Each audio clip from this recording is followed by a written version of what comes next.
April 8, 1943, 27,000 feet above Caen, France. The oxygen mask could not hide Oberleutnant Rolf Herrmischen's smirk as he watched the ungainly silhouettes clawing slowly upward toward his formation. Through the crystal-clear canopy of his Focke-Wulf 190A5, the veteran ace of Jagdgeschwader 26 studied the American fighters making their combat debut over occupied Europe. "The Americans have sent us flying milk bottles," he radioed to his wingman, laughing openly at the sight of the massive Republic P-47 Thunderbolts struggling for altitude. Below him, 16 P-47C Thunderbolts of the 4th Fighter Group lumbered upward in tight formation, their 2,000-horsepower Pratt & Whitney R2800 double Wasp engines straining against their 7-ton weight. To German pilots accustomed to the sleek Spitfires of the RAF and the nimble Soviet fighters of the Eastern Front, these corpulent American machines looked almost comical. Barrel-shaped fuselages, greenhouse canopies, stubby wings, and propellers that seemed ridiculously oversized. What Herrmischen did not know, what none of the circling German pilots could have imagined, was that they were witnessing the arrival of the machine that would eventually destroy the Luftwaffe's fighter arm. Within 18 months, these so-called flying milk bottles would evolve from objects of ridicule into instruments of terror. Their 850 caliber Browning machine guns would become the most feared sound in German skies. The math was already written in those broad wings. 3,400 rounds of ammunition, 6,000 rounds per minute, enough firepower to saw a Messerschmitt in half in under 2 seconds. The transformation began that April morning when Major Donald Blakesley, commanding the 335th Fighter Squadron, spotted the German formation positioning for attack. The former Eagle Squadron veteran, fresh from months flying RAF Spitfires, understood something his men had not yet learned.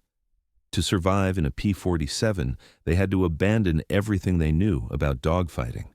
Republic Aviation had thrown out the traditional fighter design rulebook. While the Germans built lightweight interceptors optimized for turn and climb performance, the Americans had built something unprecedented, a high-altitude juggernaut that used mass, power, and brute force to rewrite the rules of aerial warfare. Among the 56 American pilots scattered across the French sky were men who would eventually become legends, future aces whose names would terrify Luftwaffe pilots. But on April 8, 1943, they were novices in an untested aircraft facing the most experienced fighter force on Earth. The Germans had been fighting since 1939, Poland, France, Britain, Russia. The Americans had been in combat for 0 days. This is the story of how industrial logic defeated tactical brilliance, how American mass and engineering overwhelmed German experience, and how laughter turned to panic as Luftwaffe pilots learned what synchronized 50 caliber gunfire could do at 400 yards. The monster born from panic, the birth of the Thunderbolt. The P-47 Thunderbolt emerged from a moment of desperation. In June 1940, as German fighters swept across France, Alexander Kartveli, Republic Aviation's Georgian-born engineering genius, received urgent orders from the U.S. Army Air Corps. They wanted a high-altitude interceptor capable of matching the Luftwaffe's best. Kartveli delivered something far beyond their expectations. "It will be a dinosaur," he told his engineers, "but a dinosaur with good proportions." The XP-47B prototype, which first flew on May 6, 1941, astonished all who saw it. At 9,900 pounds empty weight, it was 65% heavier than its predecessor, the P-43 Lancer. The massive turbo supercharger system, complete with miles of ducting running through the rear fuselage, gave it a swollen, almost pregnant appearance. Test pilots routinely asked the same question: does this thing actually fly? Not only did it fly, it flew like nothing else at altitude. Its R2800 radial engine maintained full power at 27,000 feet, where German engines gasped for oxygen. The turbo supercharger gave the aircraft sea-level performance in the stratosphere. But mastering the Thunderbolt came at a terrible cost. Major Hubert "Hub" Zemke, commanding the 56th Fighter Group, initially hated the aircraft. Between September 1942 and January 1943, his unit lost 18 pilots and 41 aircraft in training accidents. The P-47 killed more Americans in training than Germans did in its first months of combat. It ground-looped on landing, torques rolled on takeoff, and dove so fast that pilots encountered compressibility, the nightmare condition where shock waves froze the controls. Yet those who survived discovered something extraordinary. Lieutenant Robert Johnson, future 27 Victory ace, described it best. It was like strapping yourself to a locomotive. You didn't fly it, you aimed it. Early combat, German mockery and American blood. The first combat encounters in April-May 1943 only reinforced German contempt. P-47s could not turn with the FW-190. They could not climb with the Bf-109. They felt sluggish and oversized. JG-26 Commander Joseph Pips Priller reported, "The new American fighter is meat for the slaughter. It flies like a truck, turns like a train, and climbs like a pregnant cow." The statistics agreed. In their first month, American P-47 units lost 14 Thunderbolts for only 3 confirmed kills. British RAF observers quietly suggested the Americans consider switching to the Spitfire, but German intelligence overlooked something critical. The P-47s that returned from battle were so damaged they should not have been able to fly at all. One returned on May 4th with 21 cannon hits and over 100 machine gun strikes, damage that would have obliterated any Messerschmitt or Spitfire. And when a P-47's guns found their mark, German aircraft didn't just fall, they disintegrated. June 26, 1943, the day that changed everything. The moment German pilots stopped laughing came during a legendary encounter on June 26, 1943, over Lyon, France, involving 2nd Lieutenant Robert S. Johnson of the 61st Fighter Squadron. Johnson's formation was ambushed by 16 FW-190s led by Wilhelm Ferdinand Galland, younger brother of Adolf Galland. Johnson's P-47 took catastrophic damage. His canopy shattered, hydraulics sprayed the cockpit, fire erupted behind the instrument panel, and shrapnel tore into his face and legs. A 20mm shell welded his canopy shut. He could not bail out. He was trapped in a dying airplane at 27,000 feet. Yet the Thunderbolt refused to die. Then things became even more unbelievable. A lone FW-190 pilot found the crippled P-47 limping toward the channel. He fired his entire cannon load into Johnson's aircraft. The Thunderbolt stayed airborne. He repositioned and fired his machine guns. Still it flew. The German pulled alongside, stared at Johnson, shook his head in disbelief, saluted, and peeled away. Johnson landed in England in a bullet-ridden, half-destroyed machine. Crew chiefs stopped counting holes after 200. American engineers were stunned. German intelligence refused to believe the reports. But the Luftwaffe would never again underestimate the Thunderbolt. Turning point: the rise of boom and zoom. By July 1943, American pilots had discovered the P-47's true nature: never turn, never climb at low altitude, use your weight, use your speed, dive like a hammer. The P-47 became the king of high-altitude diving attacks. From 30,000 feet, it could reach 550 mph, faster than any German fighter. Captain Walker Bud Mahurin developed the classic boom and zoom attack, soon nicknamed the Thunderbolt Turkey Shoot. P-47s would 1. Climb above the Germans, 2. Dive at incredible speed, 3. Unleash their 850s at convergence range, 4. Zoom back upward where the Luftwaffe could not follow. German survivors described the impact. It was like flying into a wall of lead. Aircraft hit by all 8 guns didn't fall. They detonated. August 17, 1943, Schweinfurt and Regensburg. The dual B-17 raid revealed the P-47's terrifying new potential. Major David Schilling's Thunderbolts dove on a formation of Me-110 heavy fighters preparing to attack the bombers. A surviving German gunner later told interrogators, "The American fighters came down like hammers from heaven. The first aircraft ahead of us didn't fall. It disintegrated. Wings, tail, cockpit, gone in 2 seconds. 8 Messerschmitts were destroyed in under a minute." Fall the 1943. The Luftwaffe meets the monster. By October 1943, the Luftwaffe realized the Thunderbolt was at its strongest above 25,000 feet. On October 8, Ace Hans Philipp, 206 victories, was killed when P-47s dove from 32,000 feet onto his struggling FW-190.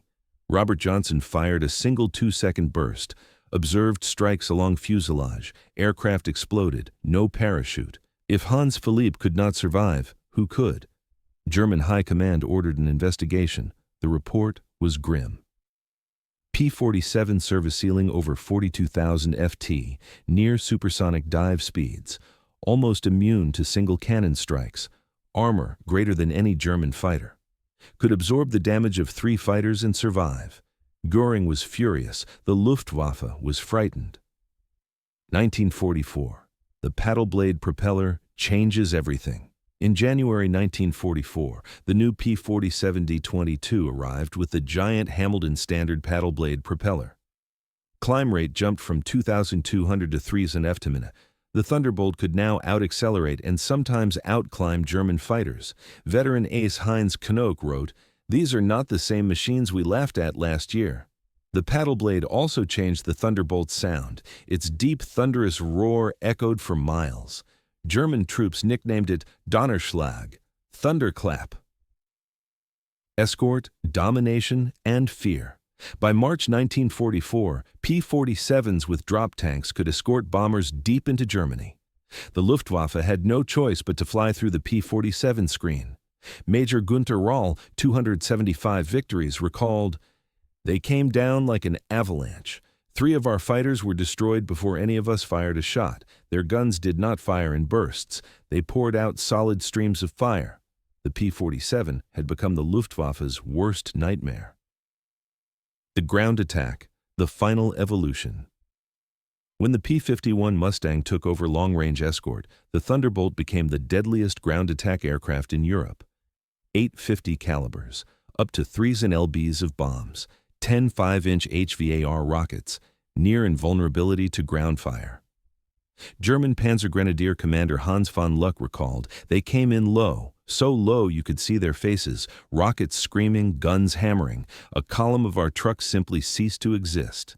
Vehicles were transformed into burning wreckage in a single pass. The psychological effect on German troops was devastating. They called them Jabos, fighter bombers, but these were something beyond that. They were flying artillery with the accuracy of snipers. On June 6, 1944, the Luftwaffe discovered just how completely the balance of power had shifted. More than 500 P-47s provided air cover for the invasion, creating an impenetrable umbrella over the beaches. German fighters attempting to reach the landing zones were massacred. Oberleutnant Wolfgang Fischer of Jagdgeschwader 21, one of only 3 German pilots who reached the beaches that day, reported, "The sky belonged to the Americans. Thunderbolts were stacked from sea level to 30,000 feet. We tried to break through at dawn, 12 fighters from our Gruppe. I was the only one to return. The P-47s were waiting at every altitude. You couldn't climb over them. You couldn't dive under them. Their guns turned our fighters into aluminum rain." In the weeks following D-Day, P-47 systematically destroyed German movement in daylight. The statistics were staggering. In June alone, 9th Air Force Thunderbolts claimed 651 locomotives, 3,147 trucks, 512 tanks and armored vehicles, 4,553 horse-drawn vehicles. The Wehrmacht was forced to move only at night, crippling their ability to respond to Allied advances. The Germans tried everything to counter the Thunderbolt threat: reinforced armor, more anti-aircraft guns, new camouflage techniques. Nothing worked. The P-47's combination of speed, armor, and firepower made it nearly unstoppable. Even the feared 80mm flak guns struggled to track the fast-moving fighters at low altitude. While devastating Europe, the P-47 was simultaneously proving its worth in the Pacific. The 348th Fighter Group, operating from New Guinea, discovered that the Thunderbolt's qualities were perfectly suited to the vast distances and harsh conditions of the Pacific War. Colonel Neil Kirby, commanding the 348th, developed new tactics for the region. On October 11, 1943, Kirby led 4 P-47s against 40 Japanese aircraft over Wewak, shooting down 6 enemy planes himself in a single mission and earning the Medal of Honor. The Japanese, accustomed to nimble but fragile American fighters, were unprepared for the P-47's combination of firepower and durability. Japanese ace Saburo Sakai later wrote, "We called them monsters. Our 20mm cannon, which could destroy a P-40 with a few hits, seemed to have no effect. I put dozens of rounds into one Thunderbolt and watched it fly away. Their return fire was terrifying, streams of heavy bullets that tore aircraft apart. The P-47N, developed specifically for the Pacific, featured increased fuel capacity with wet wings holding 93 gallons each, extending its range to 250 miles. This variant would escort B-29s to Japan, proving that the short-legged fighter of 1943 had evolved into a true long-range weapon. Perhaps the ultimate vindication of the P-47's evolution came in its encounters with German jet fighters. The Messerschmitt Me 262, with a 540 mph top speed, should have been untouchable. But Thunderbolt pilots discovered they could catch jets in 2 situations. 1. During takeoff and landing when jets were most vulnerable. 2. In high-speed diving attacks from altitude. On November 27, 1944, Lieutenant Colonel John C. Meyer of the 352nd Fighter Group became one of the first pilots to shoot down an Me-262 with a P-47.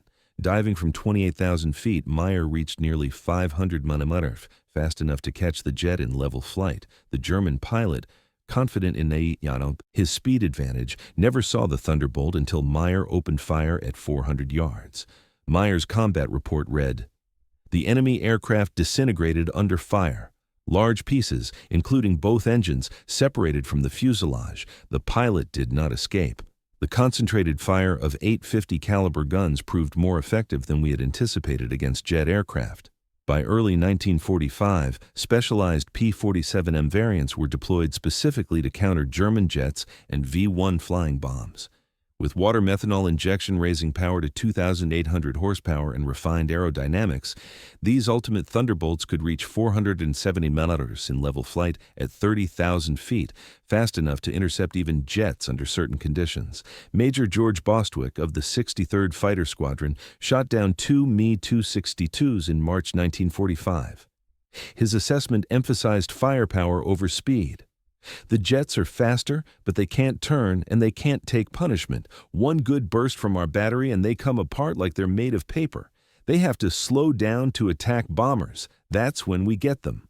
The ultimate demonstration of American industrial might came during Operation Bodenplatte, the Luftwaffe's desperate attempt to destroy Allied air power on January 1, 1945. Nearly 900 German fighters, including their best remaining pilots, launched surprise attacks on Allied airfields across Belgium and the Netherlands. At Y-34 airfield near Metz, home to the 365th Fighter Group's P-47s, the attack initially succeeded. German fighters destroyed 22 Thunderbolts on the ground. A captured German pilot taunted, "What do you think of that?" Major George Brooking pointed to ground crews already clearing wreckage and preparing hard stands for replacement aircraft. "By tomorrow, we'll have 40 new ones. How long will it take you to replace your pilots?" The smirk vanished. Within 48 hours, factory-fresh P-47 D-40s filled the flight line. The Luftwaffe lost 271 aircraft and 213 pilots, including irreplaceable instructors and squadron leaders. The Americans lost 134 aircraft across all airfields, all replaced within a week. Republic Aviation produced 15,683 P-47s, more than any other American fighter of the war. At peak output, the Farmingdale factory completed 1 Thunderbolt per hour. The Evansville plant produced 500 aircraft per month by 1944. Each P-47D required 65,000 individual parts, 8 miles of electrical wiring, 2,000 pounds of aluminum, 300 pounds of rubber. The R-2800 engine alone contained 24-inch precision-machined components. American workers, many of them women who had never touched aircraft before 1942, assembled these machines with precision that exceeded peacetime standards. Ammunition consumption was massive. Each P-47 sortie required 3,400 rounds of 50 caliber ammunition. By mid-1944, Allied consumption exceeded 10 million rounds per month. The lake. City Arsenal alone produced 30 million rounds monthly, each manufactured to extreme tolerances. Fuel consumption was equally staggering. Each Thunderbolt burned 100 gallons per hour in normal flight and up to 300 gallons per hour in combat with water injection engaged. The 9th Air Force alone consumed 25 million gallons of aviation fuel per month by late 1944. But behind the material power was the real American advantage: pilot training. By 1944, the U.S. was graduating 30,000 pilots per year, more than Germany trained in the entire war. Each P-47 pilot received at least 400 hours of flight time, 100 hours in advanced fighters, extensive gunnery and tactics training. German pilots late in the war entered combat with less than 100 hours total, including basic flight training. Lieutenant Eugene Roberts recalled, "I had 420 hours in my logbook, including 75 in the P-47. I'd fired at towed targets, practiced deflection shooting, and studied gun camera film. On my first mission, I knew exactly what to do. The German pilot I faced couldn't have had half my experience. It wasn't even a fair fight." By 1945, the Luftwaffe existed mostly on paper. Fuel shortages grounded aircraft. Experienced pilots were dead or captured. Airfields were rubble. New pilots faced impossible odds. Feldwebel Klaus Brechtländer flew one combat mission before the war ended. His encounter with P-47s over Leipzig lasted 12 seconds. 4 Thunderbolts dove from above in perfect formation. I tried to turn, but they were too fast. My aircraft shook like it was hit with sledgehammers. The engine exploded. The wing came off. In my parachute, I watched them destroy my entire staffel, 6 fighters in under a minute. Psychologically, the damage was absolute. German medical officers documented Jabo fever, fighter-bomber fever, a stress condition triggered by reports of Thunderbolts in the area. Veterans who faced Spitfires and Yaks without fear grew physically ill before missions involving P-47s. The final statistics defied belief. In Europe, 3,152 German aircraft destroyed in aerial combat, 315 aircraft destroyed on the ground, 86,000 railway cars, 9,000 locomotives, 6,000 armored vehicles, 68,000 trucks, 60,000 horse-drawn vehicles. In the Pacific, 697 aircraft destroyed in air combat, 150 aircraft destroyed on the ground, 500 vehicles, 150 locomotives, thousands of barges, ships, and installations. The 9th Air Force alone flew 239,873 combat sorties, dropped 120,000 tons of bombs, fired 135 million rounds, and launched 60,000 rockets. Thunderbolt units achieved a 4.61 kill ratio while maintaining the lowest loss rate of any Allied fighter bomber. Captured German intelligence files revealed the changing assessments. April 1943, large, unmaneuverable, minimal threat. December 1943, significant threat above 25,000 feet. June 1944, critical threat at all altitudes. March 1945, unsurvivable in direct engagement, best fighter-bomber of the war. In 1985, at a joint reunion in Phoenix, Adolf Galland was asked about the P-47. "We made a terrible mistake in 1943. We laughed at this big American fighter. We said they built a bomber and called it a fighter. We were the ones who didn't understand." In a war of attrition, the plane that could take punishment and deliver overwhelming firepower would win. The P-47 didn't defeat the Luftwaffe. It destroyed it. When I flew a captured P-47 after the war, I understood everything. The P-47 Thunderbolt entered combat as an object of ridicule and ended the war as an instrument of annihilation. In between, 8 synchronized Browning machine guns rewrote the rules of aerial warfare and buried the Luftwaffe under an avalanche of steel. In April 1943, German pilots laughed at the ungainly American fighter. By May 1945, there were no German pilots left to laugh. The thunder had spoken, and the sky belonged to America.